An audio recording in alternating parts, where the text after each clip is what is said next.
So I want to talk about a few things that I wish I knew about women when I was in my 20s. And the first thing, and probably the most important thing, is understanding what her love language is. And yes, I know I am so tired of the term myself. I'm so tired of that term, and I'm so tired of emotional intelligence.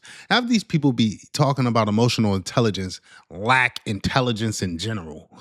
So how y'all gonna be emotionally intelligent? Huh? I'm just so tired of those words. Like they're like buzzwords and everybody says them. But for the sake of content and for the sake of truth, I will say that understanding your partner's love language is super important. And the reason it's super important is because it teaches you how your partner likes to be loved or what makes them feel loved. And that all comes back to serving one another. If we want to have fruitful relationships or if we want to have relationships that go the distance, we need to start looking to serve one another instead of trying to understand how somebody can best serve us. You have to remove I. You got to take yourself out of it. And so much of social media today is pushing I or pushing independency. Everything has to be done for you. How does this benefit me? Everything is transactional. A woman will give you her body if you separate from your money. If you give her money, she'll give you her body. Everything is transactional. I'll do this for you, but what can you do for me? So is anything actually really genuine? How can things be genuine if everything is quid pro quo? One hand washes the other. Because in a real relationship, in a real loving relationship, I do things for you without looking for something to be done in return. You do things out of love. I'm doing this for you because I love you, not because I want you to do something for me, or I'm gonna, save this for when I need something from you. I'm gonna bring this back up of how I did this for you. That's not love. That's not a real relationship. So we have to get back to serving one another. How can I best serve you? How can I make her feel loved? How can I make her feel appreciated? You can do that by understanding what her love language is. If she loves words of affirmation, then that means she wants you to talk life into her. She wants you to big her up, call her beautiful, say positive things about her. Because women, they have their insecurities. So you want to mitigate those insecurities as much as possible by reaffirming to her that you are beautiful and nobody can mess with you out here. So understanding a woman's love language is super important. Understanding your man's love language is super important as well because it teaches you how you should love that person, how they like to feel loved. And when you create that sense of when you create that space, that loving space, then she associates positive thoughts with you. That's how you keep a woman around. That's how you make a woman choose you. Because when she thinks about you, she thinks of positive things. She thinks about how you made her feel. And that's another thing that I wish I understood more about women when I was in my 20s. It's not so much about physical attraction. It's not so much about, spending time with them, which that is a part, but it's more about the psychological side of things. It's more about how they feel about themselves when they're with you. Not so much about how you make them feel, but how you make them feel about themselves. Like, does she feel like she's the best woman in the world when she's around you? Does she feel safe with you? Does she feel secure with you? Does she feel like she can have a conversation with you without you blowing up and getting mad at her? Does she feel like she has to walk on eggshells when she's around you? What is that environment like? What is that space like? That's what's important in a relationship. You want to focus on how to make your partner feel good about themselves, because when you do that, they'll always associate good things with you. They'll always, when they hear your name, they be triggered and it be positive thoughts when it comes to you because you make them feel good inside. This is why it's very important to remember people's names, because dopamine gets released when somebody says your name. And that happens for everybody. And I learned that from How to Win Friends and Influence People by Dale Carnegie. Great book. If you want to talk to somebody, you want somebody to remember you, you want to make somebody feel important, remember their name. So it's all always about what can you do to create positivity that's associated with your name when they think about you.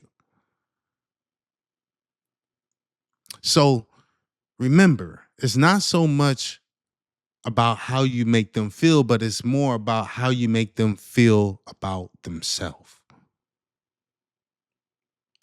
So next, I would say that I wish I guess understood more about women is that women really pay attention to consistency, because so many men feed them false dreams, false realities, things that they really can't live up to. They sell them the world, and men do that just to get into the pants or to get something short and temporary out of it. So they really look for consistency. How long is he going to keep up this charade? Is he only going to do this for a month? Is he only going to romance me for a month? Is he only going to open my door or buy me flowers for a month? Or is this who he is? Is this just the guy he is, or is this just something temporary? So women love to test for consistency. So don't sell her a dream, or don't sell him a dream. You want to be consistent. Consistency is better. It is so much better than intensity. See, intensity flames out. Intensity is almost like love bombing, where everything is on fire. You guys feel like you're in love, but you really met 2 days ago, 3 days ago. That's intensity. But intensity isn't consistent. It flames out, which is why love bombing is a red flag, because it flames out. That person really can't keep up to those standards. He can't maintain that energy. So when he actually downgrades to who he really is, when he goes back down to who he really is, the relationship feels like there's something wrong, and that's because he started off on fire. You shouldn't start off on fire like that, because that becomes an expectation. And if you can't, keep up to those expectations, then there's going to feel like there's an issue within the relationship. So women test for consistency. So whatever you do, make sure you can keep it up. Make sure it's who you are and not some charade or facade that you're putting on to try to win her over or to try to get in her bed, and vice versa. But those are three things that I wish I knew more about women when I was in my 20s. I think I would have had better relationships, more fruitful relationships, longer lasting relationships instead of flings. But yes, comment. Let me know what you guys experienced in your life. You guys' experience may be different from mine. And this is why I like for you guys to engage, because it gives me an understanding of what your reality is like. Our realities are different. Our perspectives are different. How we perceive things are different. So I want to see how you guys perceive things, or how your life was growing up in your 20s, or if you're in your 20s now, talk about some of the relationships that you're going through right now, or your past relationships, or the woman that you're currently dealing with. I want to know. I'm just asking for engagement. I want to talk to y'all. I respond to everybody, and I want you guys to engage with one another. So I ask for you guys to comment. I ask for you guys to like and subscribe. Hit that noti bell so you can get so you can get up to date content.